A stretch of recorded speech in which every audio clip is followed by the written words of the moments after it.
आज हम करेंगे कक्षा 10वीं की गणित की प्रश्नावली 1.2 का प्रश्न नंबर 1। इसके पहले प्रश्नावली 1.1 हम कर चुके हैं पूरी। आपने नहीं देखा हो तो चैनल के प्लेलिस्ट में जाकर देख सकते हो। तो चलो शुरू करते हैं। प्रश्न पहला है, निम्नलिखित संख्याओं को अभाज्य गुणनखंडों के गुणनफल के रूप में व्यक्त कीजिए। तो यहाँ पे जो संख्याएं 5 प्रश्न दे रखे हैं, 5 संख्याएं दे रखी है जिन्हें अभाज्य गुणनखंडों के गुणनफल के रूप में हमें व्यक्त करना। तो चलो पहला करते हैं। तो पहला प्रश्न है यहाँ पर 140। पहला है 140, इसको हल करेंगे 140 और इसके लिए हम गुणनखंड वृक्ष विधि का प्रयोग करेंगे जो कि हमारी पुस्तक में दे रखी है। गुणनखंड वृक्ष विधि, ठीक है। तो यह सामान्य विधि है जो कि हम हर बार करते हैं। यदि आप ऐसा नहीं लिखोगे तो भी कोई फर्क नहीं पड़ेगा। तो 140 के अभाज्य गुणनफल करने के लिए 140 में हम भाग लगाएंगे, ठीक है। तो 140 में किसका भाग लग सकता है? 140 में हम किसका भाग लगा सकते हैं? ठीक है, 2 का लगा सकते हैं। तो हाँ, 2 का भाग चला जाएगा इसमें। तो 2 का भाग लगाएंगे, तो ये 2 का भाग लगाया और क्या बचा? 2 साती 14 और 0, ठीक है। 140 में 2 का भाग लगाएंगे तो 2 साती 14 और 0 70 आएंगे। अब 70 में हम किसका भाग लगा सकते हैं? तो 70 में फिर से 2 का भाग चला जाएगा, ठीक है। 70 में फिर से 2 का भाग चला जाएगा। तो हम फिर से इसके गुणनखंड इस प्रकार से कर देंगे कि 2 का भाग जाएगा इसमें। तो 2 तिया 6, ठीक है, 2 तिया 6, 1 बचेगा और 2 पंजे 10, ठीक है। इसको हम अभी एक और विधि से भी करके देखेंगे। ये आ गए 35। अब 35 में फिर भाग लगाएंगे तो किसका भाग जा सकता है इसमें? 5 का, ठीक है, 5 का। तो 5 का भाग लगाएंगे, 5 7 तो 35, ठीक है। तो इसके हमें गुणनखंड, अभाज्य गुणनखंड प्राप्त हो गए हैं। अब हम 140 को किस प्रकार से लिख सकते हैं? 140 बराबर 2 गुणा, ठीक है, ये वाला 2 गुणा, क्योंकि इसका भाग लगाया था हमने, 2 गुणा फिर 5 गुणा 7, क्योंकि आखिरी में 7 का भाग लगाना पड़ेगा तो 7 एकम 7 होगा। तो यहाँ पे 7 भी आएगा, तो ये आखिरी वाली संख्या भी आएगी। 2 गुणा 5 गुणा 7, ठीक है। तो इसके अभाज्य गुणनखंड प्राप्त हो गए हैं। इसको हम इस प्रकार से भी लिख सकते हैं कि 2 2 बार है, इसलिए 2 का वर्ग गुणा 5 गुणा 7, ठीक है। अब हम इसको ऐसे भी कर सकते थे बच्चों, इसको यहाँ पे जैसे ये 140 है, जैसा कि हम पुरानी विधि से करते हैं, ठीक है। ये वही विधि है, वही विधि इस रूप में लिख दी है, इसलिए इसको गुणनखंड वृक्ष विधि लिखा पुस्तक में। तो इसको जैसे हम भाग लगाते तो 2 का भाग लगाते सबसे पहले, तो 2 साती 14, 7 बार भाग गया और 0 बचा। फिर 2 का भाग लगाया, 2 तिया 6, ठीक है, एक बचा तो ये 10 होगा, 2 पंजे 10, ठीक है। 5 का 5 7 35 और अब 7 का तो 7 एकम 7, ठीक है। तो 2 गुणा 5 गुणा 7 ही गुणनखंड विधि से हमने प्रश्न नंबर पहला इसका कर लिया है। 140 का गुणनखंड विधि से हमने इसके अभाज्य गुणनफल निकाल लिए हैं। अब हम अगला प्रश्न करेंगे। इसी का दूसरा है 156। तो 156 को भी हम इसी विधि से करेंगे। 156 के हमें अभाज्य गुणनखंडों के गुणनफल के रूप में हमें इसे व्यक्त करना है। तो 156 को भी हम गुणनखंड वृक्ष विधि से करेंगे। गुणनखंड वृक्ष विधि, ठीक है, या फिर जिसको लिखते हैं फैक्टर ट्री मेथड, ठीक है। तो इस विधि से ही हम जैसा कर रहे हैं, ठीक है। तो ये 156 है। 156 को हम करने के लिए क्या करेंगे? तो इसमें किसका भाग चला जाएगा? इसमें 2 का भाग जाएगा, ठीक है, 2 का भाग चला जाएगा। तो 2 साती 14, भाग कितनी बार जाएगा? 2 साती 14, ठीक है। ये तो आपको आते ही है। ये है 156। 156 में हम 2 का भाग लगाएंगे तो 2 साती 14, ठीक है।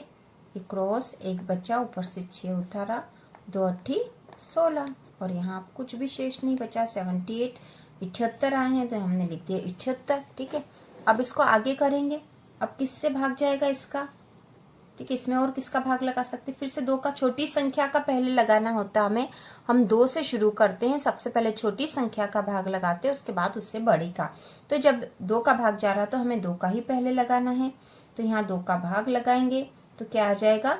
2 का भाग से 78 में लगाएंगे तो 2 तिया 6, ठीक है, 3 बार जाएगा, 2 तिया 6, 1 बचेगा और 2 8 ठीक है, 2 नम 18 है ना, 18 हो जाएंगे तो 2 नम 18, तो यहाँ पे हो गए 39, ठीक है, 39 है ये 39।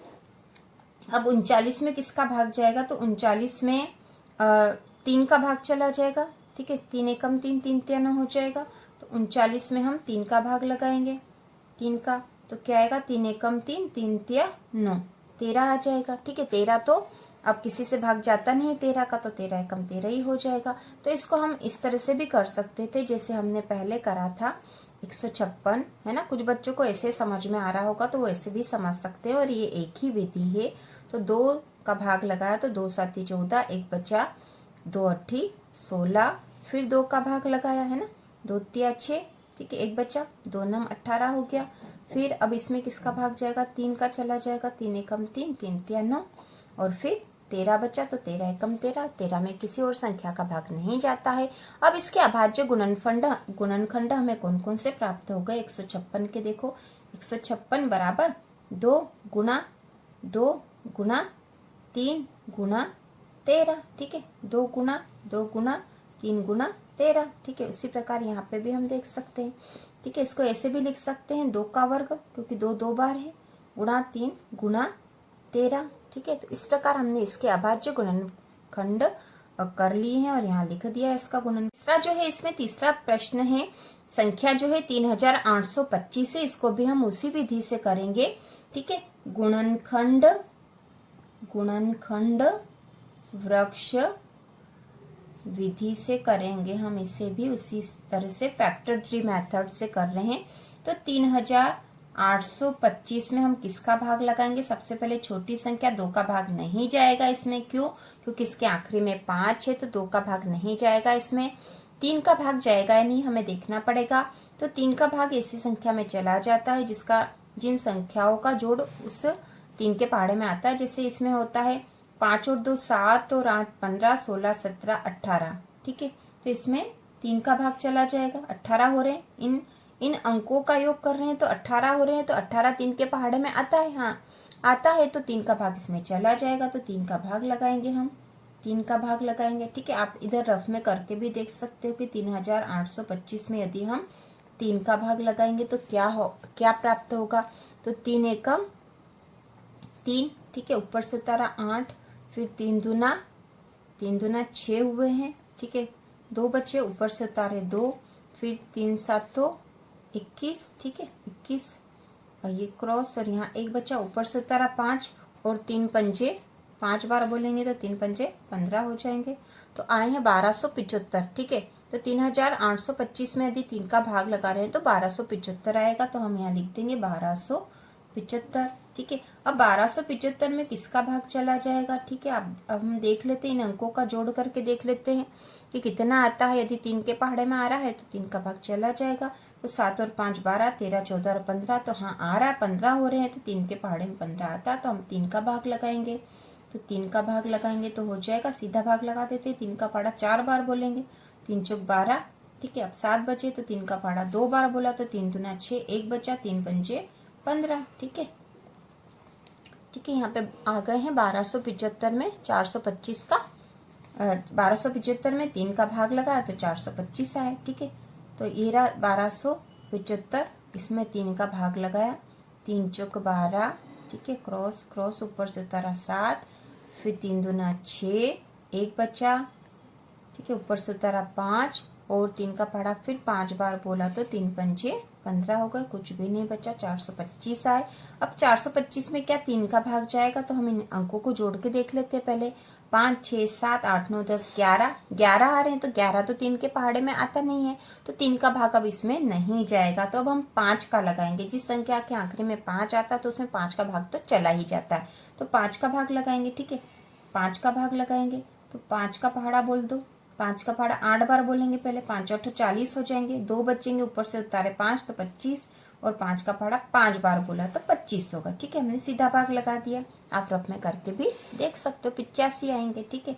अब 85 में फिर 5 का भाग लग सकता है, ठीक है, 5 का भाग लग जाएगा क्योंकि इसके आखिरी में 5 है, तो 5 का पहाड़ा 1 बार बोला, ठीक, 5 का पहाड़ा 1 बार बोला, तो 5 6 7 8, 3 बचे, ऊपर से उतारा 5, 35 हो गए, 7 बार बोलेंगे तो 5 7 35, 17 आ जाएंगे। ठीक है, अब 17 तो एक अभाज्य संख्या, इसमें 17 के अलावा किसी का भाग नहीं जाएगा, तो ये 17 ही आ जाएंगे। ठीक है, तो इस प्रकार हमने 3825 का गुणनखंड कर लिए हैं। हम इसको ऐसे भी करके देख सकते थे। ठीक है, ऐसे भी करके देख सकते थे। 3825 में पहले हम 3 का भाग लगाएंगे, तो 3 एकम 3, 3 दूना 6, फिर 3 7 21, 3 5 15 हो रहे हैं। फिर इसमें वापस 3 का भाग लगाएंगे, तो 3 चौक 12, 3 दूना 6, 3 5 15, 425 आए। अब इसमें 5 का भाग लगाया, 5 6 40, 5 का पाड़ा 5 बार बोला तो 25। फिर इसमें 5 का भाग लगाया, तो 5 एकम 5 और 5 7 35, और अब 17 में केवल 17 का ही भाग जा सकता है। ठीक है, तो ये एक सरल विधि थी। आपने पिछली कक्षाओं में इस विधि से करा होगा, तो ये वही विधि है, कुछ कठिन नहीं है इसमें। ठीक है, बस लिखने का तरीका अलग हो गया है। अब यहाँ पे 3825 के जो हमें अभाज्य गुणनखंड प्राप्त हो वो क्या है, 3 गुना 3 गुना 5 गुना 5 गुना और 17। ठीक है, तो इसको हम और कैसे लिख सकते हैं, जैसे हम लिख रहे हैं, तो 3 2 बार है तो 3 का वर्ग, गुना 5 2 बार है तो 5 का वर्ग, गुना 17। ठीक है, तो ये हो गया है 3825 के हमने अभाज्य गुणनखंड विधि से गुणनफल प्राप्त कर लिया है। बाद अगला चौथा है 5005। इसको भी हम इसी विधि से करेंगे। तो 5005 को जब हम गुणनखंड वृक्ष विधि से करेंगे, ठीक है, गुणनखंड वृक्ष विधि, तो इस विधि से हम करेंगे। ठीक है, इस विधि से करेंगे तो 5005 में किसका भाग जाएगा, तो आप देखो क्या 2 का जा सकता है, नहीं 2 का नहीं जाएगा, क्योंकि इसके आखिरी में 5 है, और जिस संख्या के आखिरी में 5 होगा तो उसमें तो 2 का भाग जाएगा नहीं। क्या 3 का जाएगा, तो इन अंकों का जोड़ कितना हो रहा, 5 और 5 10 हो रहा, तो 3 के पहाड़े में 10 आता नहीं है, तो 3 का भाग भी इसमें नहीं जाएगा। 4 का नहीं जाएगा क्योंकि इसके आखिरी में 5 है, तो अब इसमें हम देंगे 5 का भाग। ठीक है, 5 का भाग लगाएंगे। ठीक है, 5005 में, ठीक है, यहाँ हम रफ में भी करके देख लेंगे कि 5005 में हम 5 का भाग लगाएंगे, तो 5 एकम 5। ठीक है, कुछ नहीं बचा, ऊपर से उतारा 0, अब भाग नहीं जाए उसकी 0, फिर से एक 0 उतारा तो फिर भाग नहीं जाए उसकी 0 आएगा, फिर उतारेंगे 5 तो 5 एकम 5 हो जाएगा, फिर तो 1001 आएंगे। ठीक है, तो 5005 में 5 का भाग लगाया तो आए हैं 1001। ठीक है, अब 1001 में किसका भाग जाएगा, ठीक है, 2 3 4 और 5 का तो नहीं जाएगा क्योंकि इसके आखिरी में 1 आ रहा है। ठीक है, 3 का भी नहीं जाएगा, 1 और 1 2 हो रहे हैं, तो 3 के पहाड़े में भी नहीं आते हैं। अब इसमें अगली कौन सी संख्या का भाग लगाएंगे, ये हमें करके देखना पड़ेगा। ठीक है, करके देखेंगे तो ही हमें पता चलेगा कि 1001 में किसका भाग जाएगा। 5 का नहीं जाएगा, 6 का नहीं जाएगा क्योंकि इसके आखिरी में 1 आ रहा है। 7 का होगा कि नहीं, हम करके देखते हैं। तो 1001 में 7 का भाग लगा तो 7 एकम 7, 8 9 10, 3 बचे, ऊपर से उतारा 0, 7 चौक 28 हो जाएंगे, 7 चौक 28, 2 और 1। ठीक है, 7 या 21, तो 7 का भाग इसमें चला, 7 का भाग चला जाएगा। तो अब हम इसको लिख देंगे, यहाँ पे हमने 7 का भाग लगाया तो हमें कितने प्राप्त हुए हैं, 143। ठीक है, 143। अब 143 में किसका भाग लगाएंगे, ठीक है, 143 में किसका भाग लगाएंगे हम, तो 2 3।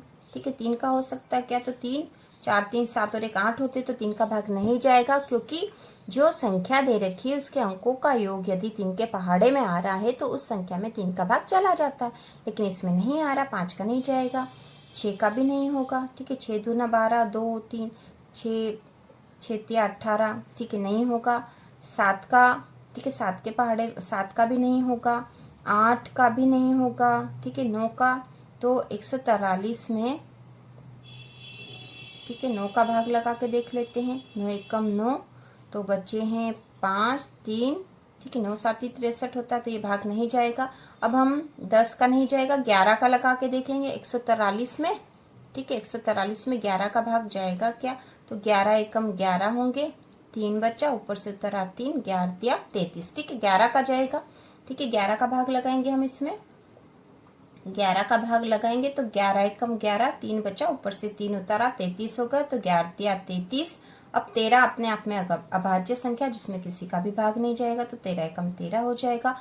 अब हम इसको लिख लेंगे कि 5005 के जो अभाज्य गुणनखंड करें वो है 5 गुणा 7 गुणा 11 गुणा 13। ठीक है, 5 गुणित 7 गुणित 11 गुणित 13, तो ये इसके अभाज्य गुणनखंड हो गए हैं। अगला जो 5वां प्रश्न है, 7429 जो संख्या दे रखी है इसके अभाज्य गुणनखंड हमें निकालने, तो 7429 में किस संख्या का भाग जाएगा ये हमें देखना पड़ेगा।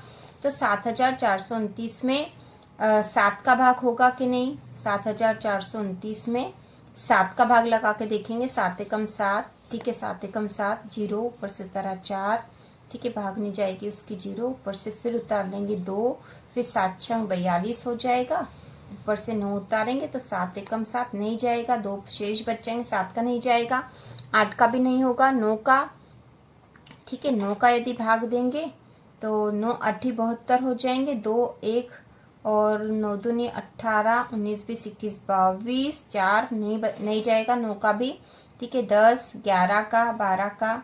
तो इस प्रकार इसमें जो है करके देखना पड़ेगा हमें। 7429 में 11 का भाग भी नहीं जाएगा और इसमें जाएगा 17 का भाग। ठीक है, हमने करके देखा है तो इसमें 17 का भाग जाता है। ठीक है, आप करके देख सकते हो। 7429 में 17 का भाग जाएगा और ठीक है 17 का भाग जाएगा तो हम यहाँ भाग दे के बता देते हैं। 7429 में 17 का भाग जाएगा। 17 दूना 34, 17 51, 17 चौक 68, 68 69 70 71 72 73 74, 6 बचे, ऊपर से उतारा 2, 17 दूना 34, 17 तिया 51 हो जाएगा, यहाँ 51। ठीक है, 2 में से 1 गया तो 1 बचा, यहाँ 1 बचा, ऊपर से उतारा 9 और 17 का भाड़ा 7 बार बोलेंगे तो हो जाएगा 119। ठीक है, तो 437 आते हैं, 437 आएंगे यहाँ पर। 17 का भाग लगाएंगे तो 437 आ रहे हैं। अब 437 में किस संख्या का भाग जाएगा, तो यहाँ पे भी हमें बहुत करके देखना पड़ेगा। 437 में किसका भाग जाएगा, तो यहाँ पे 19 का भाग जाएगा। 19 का भाग जाएगा, 19 दूना 38, ठीक है, 19 दूना 38, 39 40 41 42 43, 5 बचते हैं, 7 उतारेंगे 57, तो 19 तिया 57 हो जाएगा। तो 19 दूना 48, 19 तिया 57, तो यहाँ 23 आते हैं। ठीक है, 437 में हम 19 का भाग लगाएंगे। ठीक है, 437 में हम 19 का भाग लगाएंगे क्योंकि उसके पहले की संख्याओं के भाग नहीं जा रहे हैं। 19 का भाग लगाएंगे तो 19 दूना 38 हो जाएगा। ठीक है, 38 बचे यहाँ पर 5, ऊपर से उतारा 7, 19 तिया 57 हो जाएंगे। ठीक है, तो इस तरह से 23 आएगा। 23 अभाज्य संख्या, इसमें 23 के अलावा और किसी संख्या का भाग नहीं जाता है। तो अब हम यहाँ पे इसके 7429 के जो अभाज्य गुणनखंड आए हैं वो 17 गुणा 19 गुणा 23। ठीक है, 17 गुणा 19 गुणा 23। तो इस प्रकार प्रश्न नंबर पहला पूरा हो चुका है। प्रश्न नंबर पहला पूरा हो चुका है।